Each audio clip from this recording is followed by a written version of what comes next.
नमस्कार पाणीपाग खबर आप समस्त को स्वागत।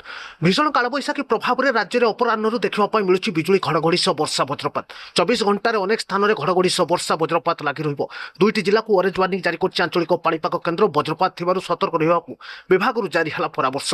एपटे बालेश्वर सह 25 जिला को येलो वार्निंग जारी कला आंचलिक पाणीपाग केन्द्र आसंता 24 घंटा आज रातिर समस्त जिला मान कालबैशाखी वज्रपात सागक बिजुली घड़घड़ी और घूर्णिझड़ जारी रहा नहीं सूचना रखी विभाग। घंटा प्रति 50 ରୁ 60 किलोमीटर बगर बहिब आज उपकूल पवन एभली किसी सूचना देछि पाणीपाग केन्द्र।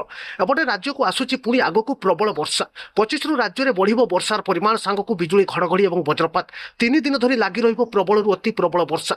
उत्तर ओडिशा दक्षिण ओडिशा और पश्चिम ओडिशार प्राय अंचल में घड़घड़ी सह वर्षा वज्रपात लगी रही एबेठू सूचना रखिला आंचलिक पाणीपाग केन्द्र। तेज निश्चय नजर पकातु कौन रही आज पाणीपाग को नहीं बड़ अपडेट। ता पूर्व वीडियो को लाइक चैनल को सब्सक्राइब और शेयर करूँ। यह फेसबुक रे देखते पेज को फॉलो लाइक शेयर कमेंट करने जमा भी भूलत रहे। भारतीय पाणीपाग विभाग आईएमडी जारी कला बड़ सूचना राज्य महा भीषण कालबैशाखी अपराह्न प्रबल वर्षा वज्रपात सागक बिजुली घड़घड़ी सूचना रखिला पाणीपाग केन्द्र। आसंता 5 दिन पर्यंत यह कालबैशाखी प्रभाव में वर्षा जारी रहिब 25 ରୁ 28 राज्य में प्रबल अति प्रबल वर्षा वज्रपात लगी रही एबेठू सूचना रखिछि विभाग। एपटे राज्य में बढ़ुची पुणी थे दिन तापमात्रा उपकूल में वृद्धि पाउछि ग्रीष्म प्रभाव सांगक गुळुगुळी।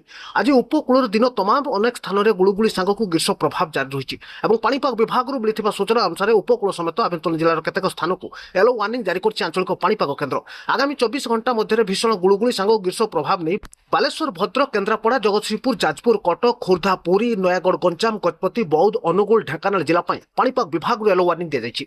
समस्त जिला मान आसंता 3 ରୁ 4 तारीख मध्य भयंकर गुळुगुळी सांगक ग्रीष्म प्रभाव संभावना कर येलो वार्निंग सह चेतावनी देछि आंचलिक पाणीपाग केन्द्र। एपटे सबु जिले में पाग सुखिला रहिबो बिजुली घड़घड़ी सह अपराह्न वज्रपात देखा मिलिबो।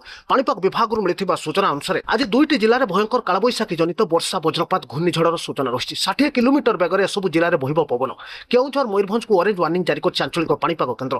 आज अपराह्न कि मध्यरात्रि मध्य समस्त जिला मान भयंकर कालबैशाखी जनित वर्षा वज्रपात घूर्णिझड़ जारी रही सूचना रखी विभाग। तेणु वज्रपात समय सतर्क रहा विभाग परामर्श दी जाएगी। एपटे 25 जिला को पुणी येलो वार्निंग देछि आंचलिक पाणीपाग केन्द्र। उपकूल जिला विशेषकर बालेश्वर भद्रक केन्द्रापड़ा जगतसिंहपुर जाजपुर कटक पुरी खोर्धा नयागढ़ गंजाम गजपति कंधमाल बौद्ध अनुगुल ढेंकानाल सह दक्षिण ओडिशार मालकानगिरी कोरापुट रायगड़ा नवरंगपुर कलाहांडी और बलांगीर नुआपड़ा सोनपुर बरगढ़ सुंदरगढ़ जिला पाणीपाग विभाग आज येलो वार्निंग दी जाएगी। समस्त जिला मान बिजुली घड़घड़ी सह वर्षा वज्रपात लगी रही अनेक स्थान में हालुकार मध्यम धरणर वर्षा आज देखा मिल बिजुली घड़घड़ी सांगक वज्रपात प्रभाव अधिक रही 40 ରୁ 50 किलोमीटर बेगर पवन बहिबा सह पुरी खोर्धा नयागढ़ गंजाम गजपति 30 ରୁ 40 किलोमीटर बेगर पवन बहिबा नहीं सूचना रखी विभाग।